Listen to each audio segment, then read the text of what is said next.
Hello everyone.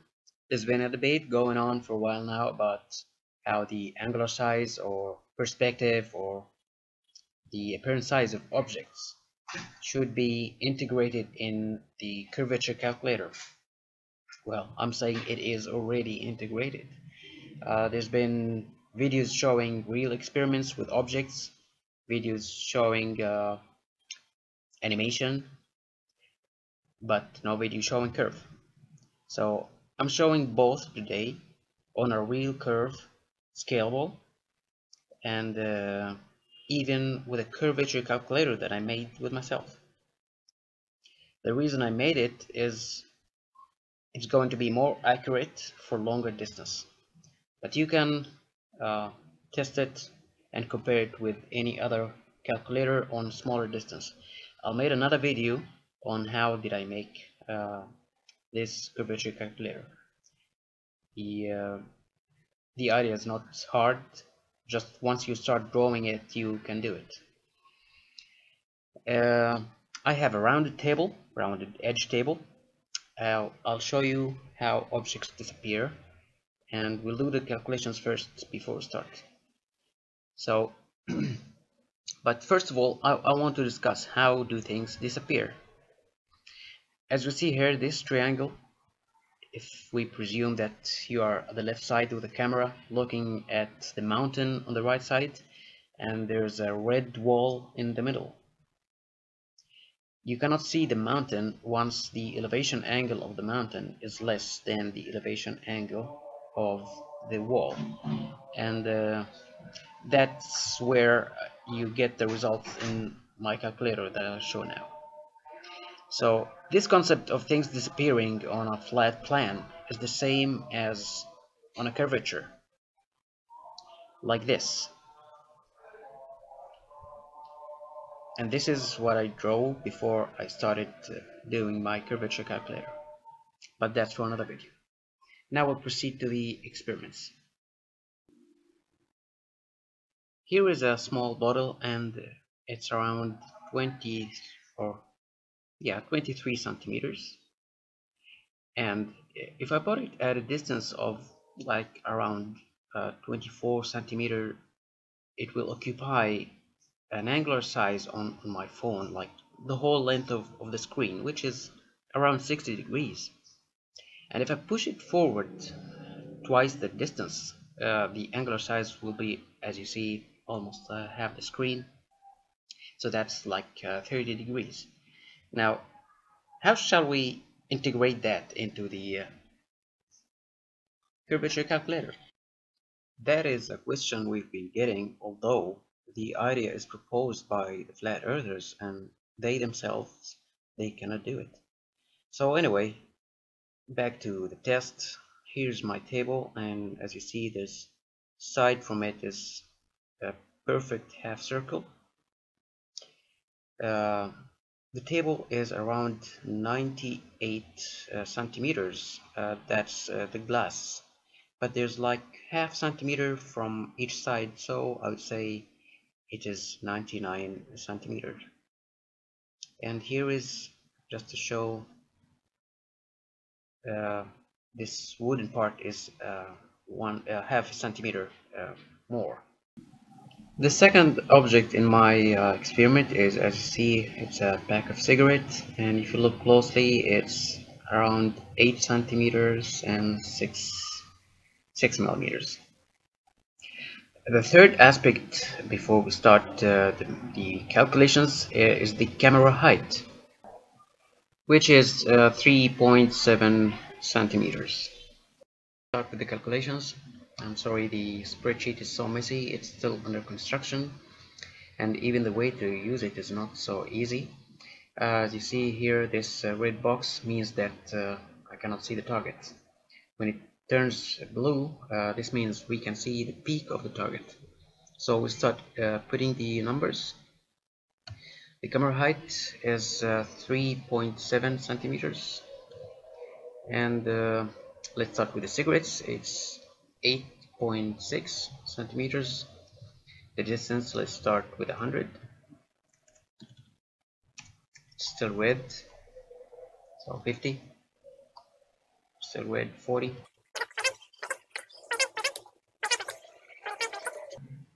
45.9. Okay, so at 45.9 we cannot see the top of the cigarette. We go to the bottle, which is 23 centimeters. Of course, because it's higher we can see it, so we put longer distance. Let's start with 60.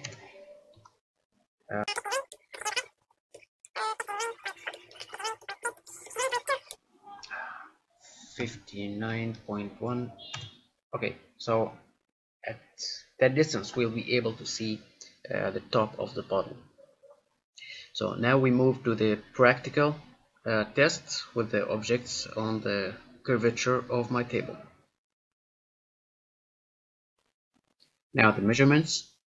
Put this tape at the left, that's where my camera is going to be.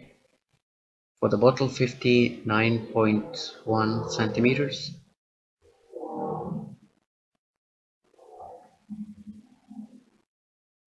And of course I had some difficulties using this metal measuring tape.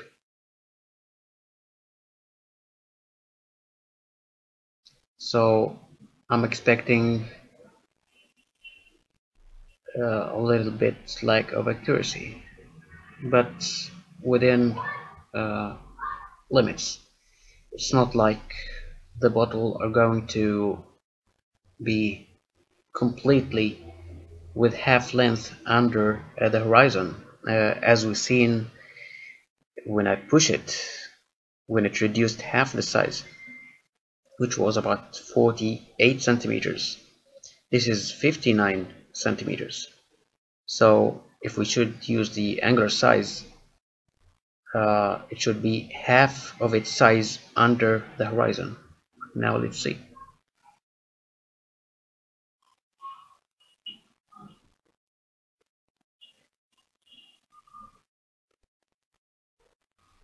The cap and just a little bit of it. I'll take that. I shouldn't say it, but I'll take it. Now the cigarette.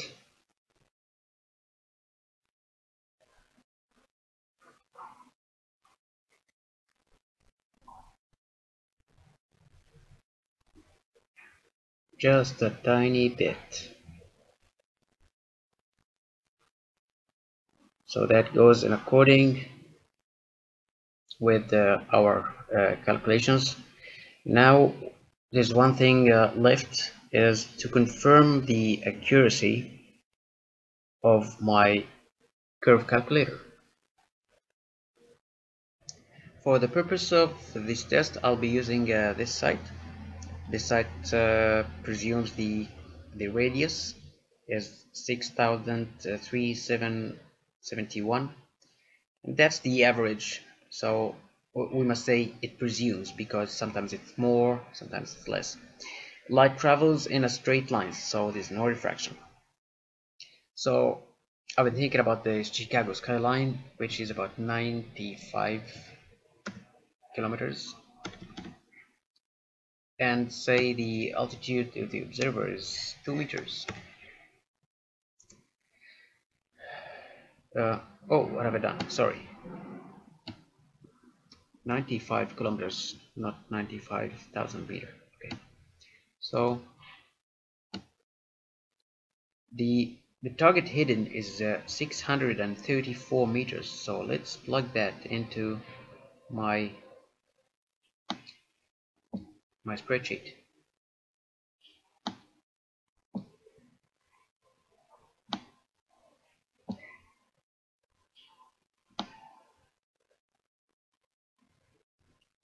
(634).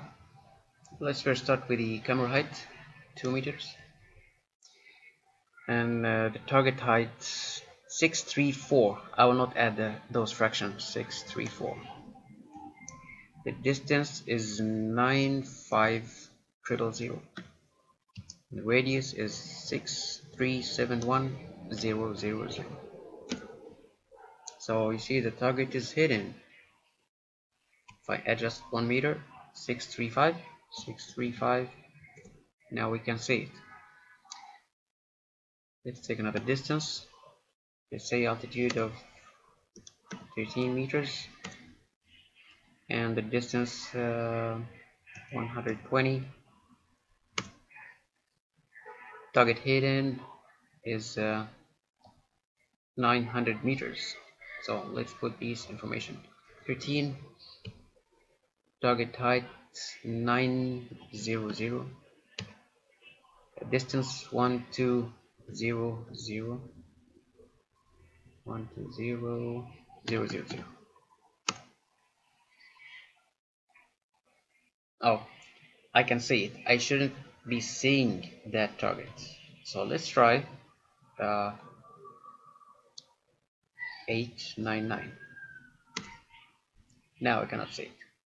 Now there's a slight difference here, and that slight difference which made me use my own calculator, because these calculators, I'm not sure if they account for the tilt of buildings and objects, because as you see, this is the distance here on the curve, or the direct distance is here. This B0 is a direct distance, but there's indirect distance because of the tilt. And there's more extensive tests that I will show in the next video, prove that most of these curvature calculators, they don't count for the tilting of the buildings. So I think that's all for now, and I'd like to hear your comments.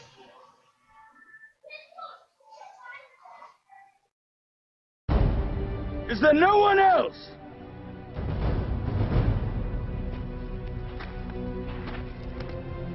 Is there no one else?